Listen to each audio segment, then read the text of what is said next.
네, 우리 오늘 이 새벽 분명하게 일하신 하나님이라는 제목으로 우리 함께 말씀을 나누도록 하겠습니다. 우리가 계속 하나님의 이스라엘을 향한 회복의 선포를 계속 이어지는 것을 보고 있습니다. 우리가 이전의 본문을 보면서 심령을 역사하시고 그 가운데 진정한 회개를 일으키실 것을 예언하시는 하나님의 그러한 선포하시는 말씀을 예언을 우리가 봤습니다. 그리고 오늘의 본문은 이스라엘의 회복이 그러한 가운데 이루어지게 되는데 그 가운데 하나님이 더 어떻게 일하실지 선포하시고 어떻게 행하시겠다라고 하는 그러한 하나님의 모습들을 보게 됩니다. 우리가 한 절씩 자세하게 보면서 주시는 영적 교훈을 얻는 이 시간이 되기를 주님의 이름으로 소망합니다. 우리 먼저 21절을 봐보도록 하겠습니다. 우리 먼저 21절을 보게 되면 가장 먼저 우리가 돋보이는 표현은 처녀 이스라엘이라고 하는 호칭으로 이스라엘을 부르고 있는 것을 볼 수 있습니다. 여러분, 이가 이전에도 이러한 표현에 대해서 나눴지만 사실 지금 이스라엘의 상태는 어떻다고 했습니까? 이 처녀 이스라엘이라고 하는 표현이 어울리는 상태는 아닙니다. 왜냐하면 그들은 어떠했기 때문입니까? 음란한 우상 숭배의 죄악을 저질렀고 하나님을 우상과 동시에 여기면서 하는 하나님만 온전히 사랑하는 그러한 계명을 지키는 믿음을 보이지 못했기 때문입니다. 그래서 그들은 처녀가 아니라 음란한 그러한 영적으로 타락해 있는 음란한 가늠한 이스라엘의 상태이기 때문에 사실 그들은 처녀 이스라엘이다라고 하는 것 사실은 과분한 상태입니다. 하지만 우리가 이러한 호칭을 우리에게도 적용해 보면 우리에게도 동일하게 비슷하겠죠. 우리도 과연 늘 처녀 이스라엘과 같은 상태로서 늘 하나님께 나의 모든 영적인 것들이 가장 순수하게 하나님이 귀하다고 보실 수 있는 그러한 나의 어떠한 믿음을 내가 가지고 있는가라고 생각해 보면 여러분 쉽게 그렇다고 대답하기는 어려울 것 같습니다. 하지만 이스라엘도 그렇게 상황에 있지만 하나님이 이렇게 말하면서 부르고 있는 것은 하나님께서 죄를 용서하시고 그들을 반드시 어떻게 돌려놓으시겠다라고 하는 겁니까? 내가 너희를 다시 정결한 상태로 돌려놓으시겠다라고 오늘 이 처녀 이스라엘이라고 부름으로써 하나님이 확답하시면서 예언하고 말씀하고 있는 것입니다. 그래서 그들이 바벨론으로 또 북이스라엘은 아수르로 포로로 끌려가지 않았습니까? 그런 포로로 끌려가는 그 여정 가운데서 무엇을 세우라고 말하고 있습니까? 이정표와 표말을 세워두라라고 하나님이 그들에게 말씀하고 있습니다. 왜냐하면 그 이정과 표말을 세워둠으로써 너희가 다시 똑바른 방향으로 언제든 돌아올 준비를 하면서 가야 되기 때문입니다. 여러분, 우리가 표말과 이정표를 우리가 길 가운데서 보는 이유는 무엇입니까?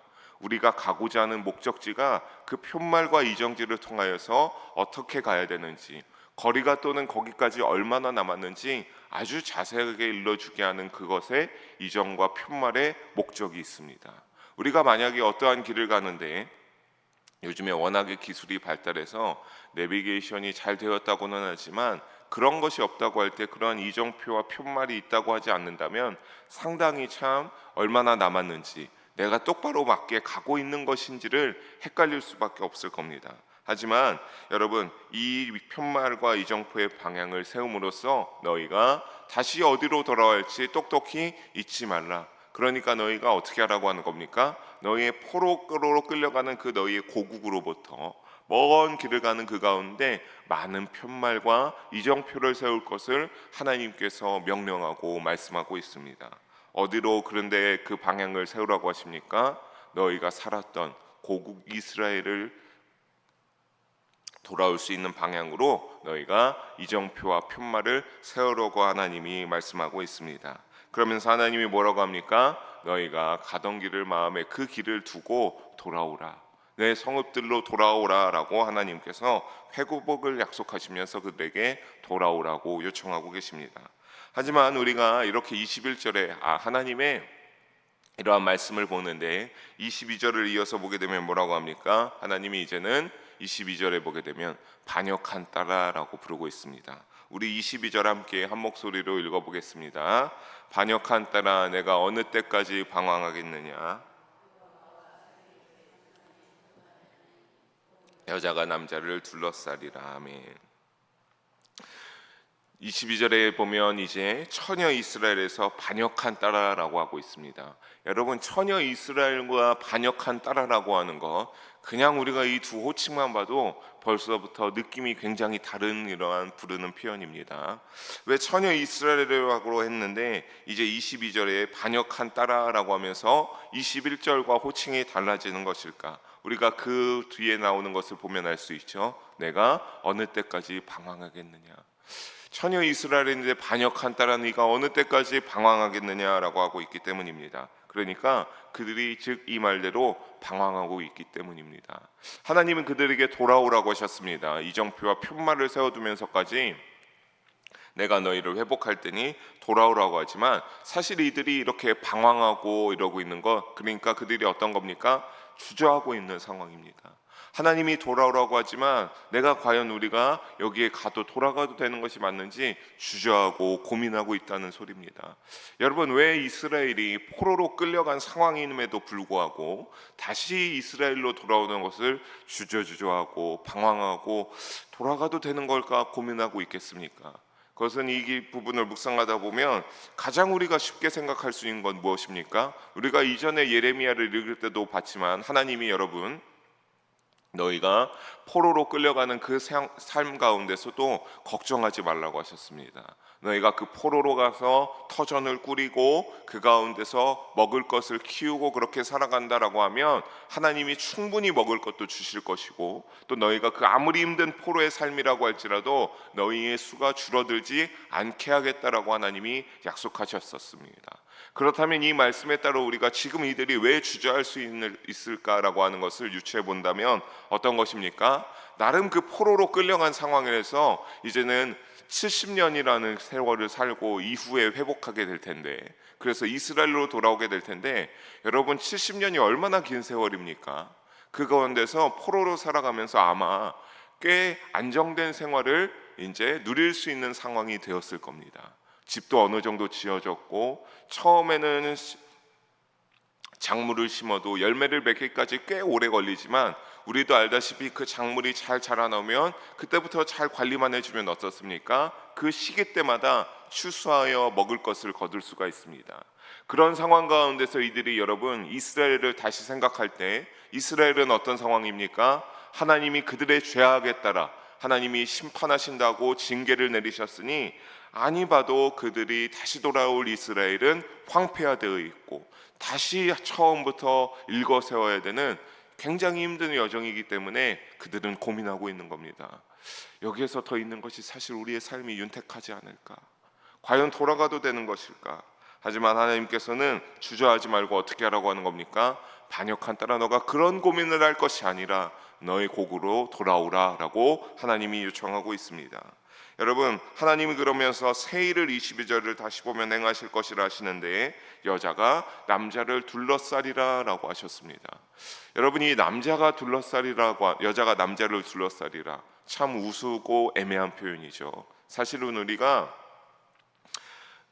어떠한 성적인 것으로만 봤을 때도 남자가 더욱더 여자를 둘러싸고 앉는 일이 마치 여자가 남자를 둘러싸는 일은 그렇게 많지 않기 때문입니다. 하지만 이 새 일을 창조하시고 하나님이 여자가 남자를 둘러싼다라고 하는 것은 어떤 것일까? 그것은 바로 흔히 신랑이신 주님과 신부가 되는 자녀들의 비유를 우리가 생각하지 않습니까? 그런 것처럼 이제서야 우리가 여기를 보면 어떤 것을 알 수 있습니까?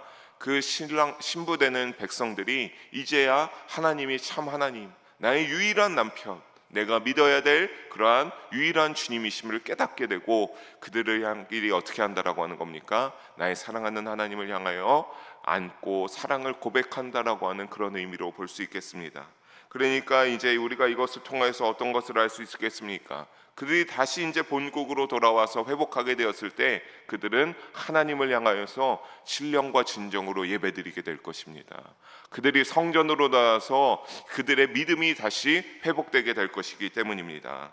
사랑하는 성도 여러분, 우리도 늘 믿음이 거하는 우리의 마음이 신랑 되시는 하나님께로만 향하고 있어야 될 줄로 믿습니다. 우리가 흔들리고 이들과 같이 우상으로 변하고 다른 어떠한 것들을 받아들여 하나님을 멀리할 것이 아니라 여러분 믿음의 여정 가운데서 하나님만을 사랑할 수 있기를 주님의 이름으로 부탁드리겠습니다.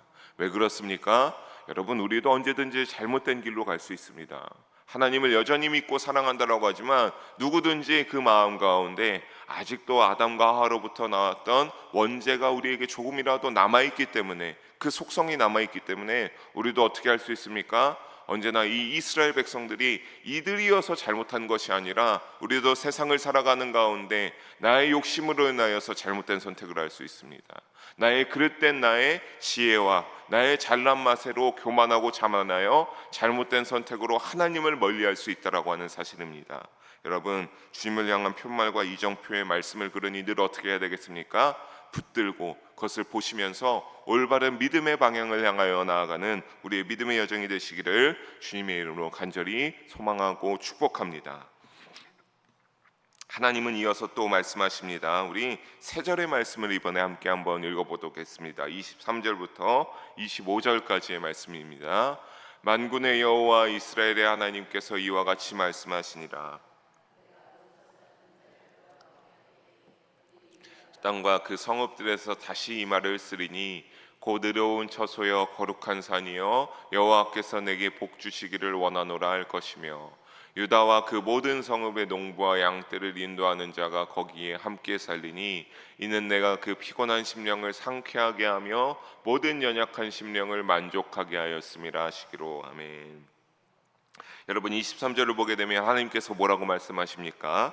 돌아온 이스라엘 백성들의 영토를 어떻게 하겠다고 합니까? 의로운 처소와 거룩한 처소로 너희가 너희에게 복 주시기를 주저하지 않겠다라고 하나님이 말씀하고 있습니다.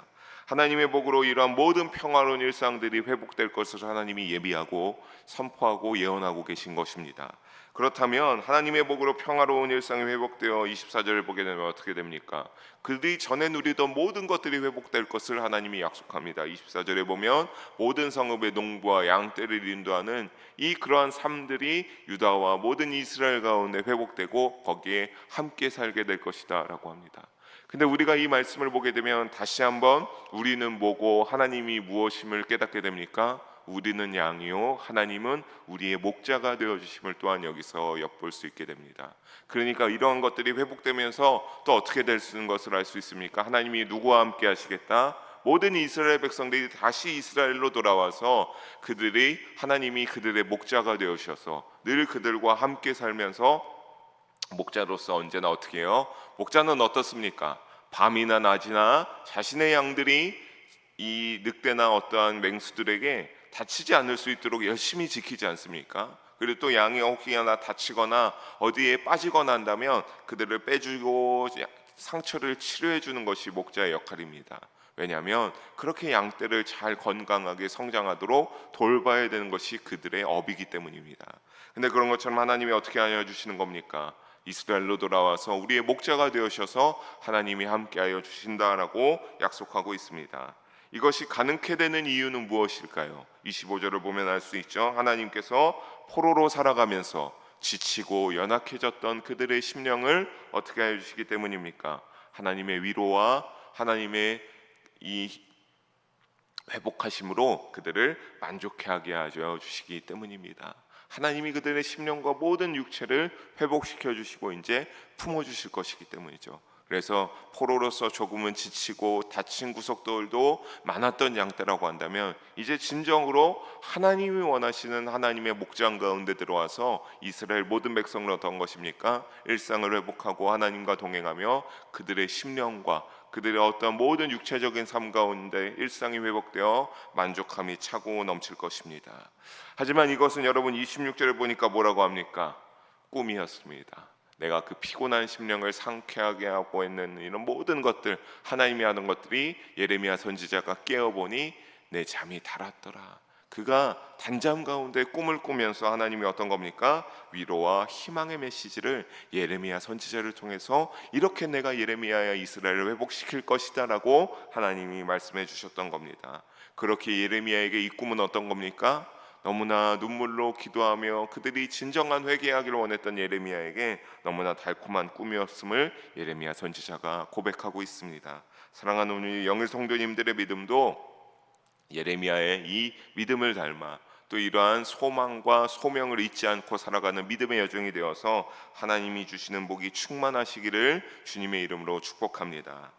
이스라엘 향하여 하나님은 또 다른 회복을 약속하며 말씀하십니다. 우리 27절과 28절을 보겠습니다. 함께 읽어봅니다.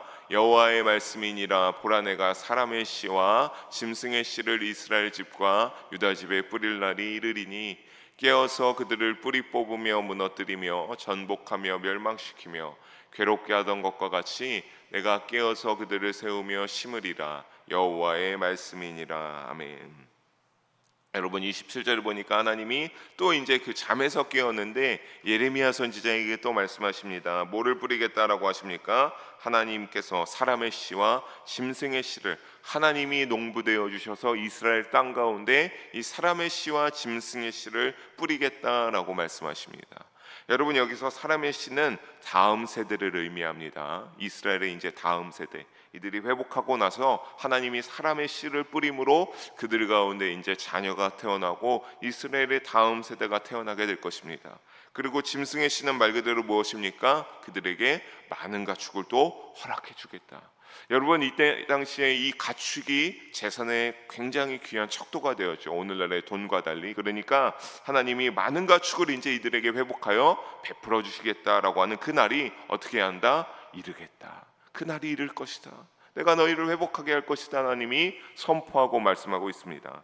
그런데 여러분 이 이스라엘이 하나님께서 사람이나 짐승이나 크게 불어나 풍족하도록 씨를 뿌려주시겠다라고 하는데 그러기 위해서는 하나님이 무엇을 먼저 한다라고 합니까? 28절을 보니까 먼저 하나님이 행하겠다고 하신 것이 가장 먼저 일어나게 될 것인데 어떤 것입니까? 그들 가운데 있던 28절의 죄악과 그것을 조장하던 모든 세력들, 그것들을 뿌리 뽑고 무너뜨리고 전복하고 멸망시켜 괴롭게 하던 모든 그것들을 다 깨어서 없애버린다라고 하는 겁니다. 그러니까 어떤 겁니까? 이전에도 말씀드렸지만 하나님이 반드시 그 징계를 통하여서 하나님이 심판받아 마땅할 죄를 여전히 가지고 있는 그 죄가 전혀 하나님이 용서할 수 없는 자들을 다 하나님이 징계하시고 난 후에야 그 후에 어떻게 하는 겁니까? 그들을 이 사람의 씨, 짐승의 씨를 세우며 심어주겠다라고 하나님이 약속하고 있습니다. 특히나 여기서 여러분 28절 앞에 깨어서 일하시겠다라고 하는 이 하나님의 의지를 가볍게 넘어갈 수 없는 대목입니다. 그냥 일하시는 것이 아닙니다. 하나님이 깨어 있어서 이 모든 것들을 잊게 할 것이다. 반드시 행하겠다라고 하는 대목입니다. 분명하게 차고 넘치는 회복이 있을 것이나 그것이 그들의 죄악 가운데 정결해지는 그 징계가 그러니까 하나님이 깨어 있으셔서 다 심판하시고 난 후에 회복이 있을 것이다라고 하는 겁니다. 이 모든 과정 가운데 깨어서 분명하게 집도하시고 온전한 회복을 실현하시는 분 바로 여호와 하나님이 되심을 여러분 우리도 잊지 말아야 될 줄로 믿습니다. 비로소 이 회복의 때에 이스라엘 모든 이들도 온전한 믿음과 신앙을 회복하게 됩니다. 29절을 그래서 보게 되면 여러분 어떠한 말이 등장하게 됩니까? 29절을 함께 한 목소리로 읽어봅니다. 그때 그들이 말하기를 다시는 아버지가 신포도를 먹었으므로 아들들의 이가 싫어하지 아니하겠고 라고 합니다. 여러분 이 아버지가 신포도를 먹어서 아들들의 이가 시다라고 하지 않는 이 표현은 일종의 속담과 같은 표현인데 여기서 신포도는 전에 담임 목사님도 말씀하셨지만 죄를 상징합니다. 그러니까 어떤 겁니까? 이 말씀에 따르면 아버지가 신포도 그 죄를 지었기 때문에 아들들을 어떻겠다라고 하는 겁니까? 아버지만 이를 씌어야 되는데 아들들도 이가 시다라고 하는 겁니다. 누구 때문에요? 아버지가 신포도를 먹어서 죄를 지었기 때문에. 그러니까 이러한 속담이 쓰인 것은 사실 그들은 포로로 끌려갈 때 잘못이 없다라고 생각하고 하는 이들도 있었습니다. 아니 내가 잘못한 게 아니라 우리의 조상들이 이러한 죄를 지었는데 하나님 앞에 범죄했는데 자신들이 이와 같은 고통을 받는다라고 여기고 있던 것이죠. 하지만 그들이 조상을 악행을 보고 달라지지 않고 사실은 그대로 답습하여 범죄하는 이 신포도를 그들도 끊임없이 먹었기 때문에 그들의 이가 시었고 하나님이 그 신이에 따라 심판하셨던 것입니다. 하지만 그들이 이것을 깨닫지 못하고 있었죠. 하지만 이 이후에 어떻게 됩니까? 그들이 포로의 기간이 끝나고 돌아오게 되었을 때 그 시간을 보내야만 했던 것이 30절의 말씀에 뭐라고 합니까? 먹는 자마다 그의 이가 신 것 같이 누구나 자기의 죄악으로 말미암아 죽으리라라고 하는 고백을 한다라고 하는 겁니다. 비로소 내가 포로로를 끝내고 나서 하나님 앞에 오고 나니까 우리의 죄악이 얼마나 심각한지 그들이 깨달았게 되었다라고 하는 겁니다. 우리가 그전에는 아버지가 우리의 조상들이 죄를 지어서 그런 줄 알았더니 우리의 조상들의 죄를 우리도 그대로 따라했기 때문에 우리가 심판받을 수밖에 없었던 우리 개인의 죄악들을 그들이 깨닫게 되었다라고 고백하게 됩니다. 더는 이전의 속담은 사용하지 않게 되는 자신들의 죄악의 결과로 포로 생활을 보낸 것을 깨닫게 되는 이스라엘 백성들이 변화하게 일어난 것이죠. 그러니까 그들에게 이제 비로소 무엇이 일어나게 된 겁니까? 그 70년의 시간 동안 진정한 회개의 역사가 그들에게 일어났던 것입니다. 사랑하는 성도 여러분, 개인이 회개함으로 용서함을 받지 않으면 또 죽음의 심판을 결코 피할 수 없음을 이 대목에서 알려주고 있습니다. 여러분, 나의 신앙, 나의 믿음이 중요한 것만큼 내가 남에게, 나의 사랑하는 이들에게 그러한 모든 믿음을 독려하고 권면해야 되는 것, 하나님이 결국에는 마지막 때에 이 말씀과 같이 그들의 모든 누구의 심판을 누구를 용서하는 것이 아니라 어느 정도 일리는 있겠죠. 내 어떠한 사랑하는 이가 나의 남편이, 나의 부인이 믿지는 않지만, 온전히 믿지는 않지만 내가 열심히 중보함으로, 내가 그 영혼을 위하여서 기도함으로 하나님이 조금은 그것을 들으시고 용서해 주시고 기도를 들으신다라고 하는 겁니다. 하지만 여러분, 그 가운데서도 그가 끝까지 정신 차리지 못하고 하나님께 나의 죄를 자백하지 못하면 심판의 결과를 피할 수 없다는 것을 우리가 또한 여기에서 엿볼 수가 있습니다. 사랑하는 성도 여러분, 우리의 믿음이 온전한 믿음이 되도록 여러분 한 분도 빠짐없이 노력할 수 있기를 주님의 이름으로 축복하며 부탁드리겠습니다. 또한 나의 사랑하는 이들에게 복음을 전할 때가 있으면 그들의 영혼을 위하여서 또한 사명 감당하시기를 주님의 이름으로 축복합니다. 말씀을 정리합니다. 오늘의 본문 속에서 우리는 다시 한번 깨닫게 됩니다. 하나님은 어떤 분이십니까? 정확히 보고 계시는 분임을 깨닫게 됩니다. 여러분, 우리의 어떤 것도 하나님이 허투루 보지 않으십니다. 1분 1초의 순간도 빼놓지 않고 보고 계시는 분이 바로 여호와 하나님이십니다. 졸지도 않으시고 정확히 보시고 확실하고 분명하게 일하시는 여호와 하나님이 되시는 줄을 잊으시지 말기를 주님의 이름으로 부탁드리겠습니다. 그런 하나님이 오늘 말씀 가운데 이스라엘 백성들에게 말씀하시지 않으셨습니까? 굉장히 강대하게 말했으나 그들을 낮추실 수도 있는 분이 여호와 하나님이십니다. 사랑하는 성도 여러분, 그러니까 우리는 어떻게 해야 되겠습니까? 늘 여러분 하나님 앞에 교만하지 마시기 바랍니다. 자만하지 마시기 바랍니다. 하나님 앞에 겸손하고 낮음으로 몸과 마음을 다하시고, 또 여러분 하나님 앞에 믿음으로 직분을 감당하며 나아갈 때 여러분 맡은 일 충성하여 최선을 다해야 됩니다. 결과는 하나님이 하실 일입니다. 하지만 우리가 그 가운데 도구로 쓰임받기 위하여서 허투루 해서는 안 되겠죠. 물론 그 과정이 힘들고 나의 마음이 흔들릴 때도 있을 겁니다. 하지만 그럼에도 불구하고 누구를 붙잡으며 조금 더 우리의 마음을 쳐야 될까요? 하나님을 바라보면서 잘 믿음으로 나아가고자 우리의 마음을 칠 수 있는 여러분의 믿음이 되시기를 바랍니다. 그렇다면 하나님이 어떻게 하시겠습니까? 그것 보시면서 여러분의 믿음을 굉장히 귀하게 보시겠죠. 여러분, 그 믿음에 따라 우리는 하나님이 우리를 공의롭게 다스리고 인도하실 것입니다. 하나님의 다스림을 받기 위해 사랑하는 모든 영일 성도 여러분, 그분의 음성에 귀 기울이며 온전한 믿음으로 살고 가까이하고 의지하는 믿음의 삶으로 주시는 진정한 복을 누리는 우리가 되기를 주님의 이름으로 축복합니다. 기도하시겠습니다. 사랑의 하나님 아버지, 오늘도 귀한 말씀 나누게 하심을 감사드리며 하나님께 모든 영광 올려드립니다.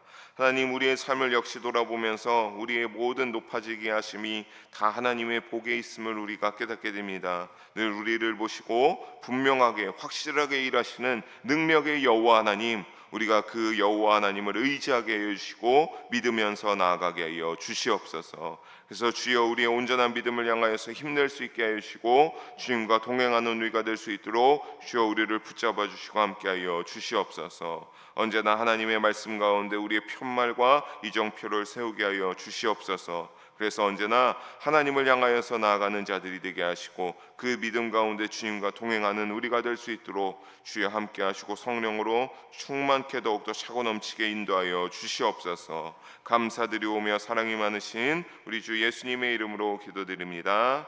아멘.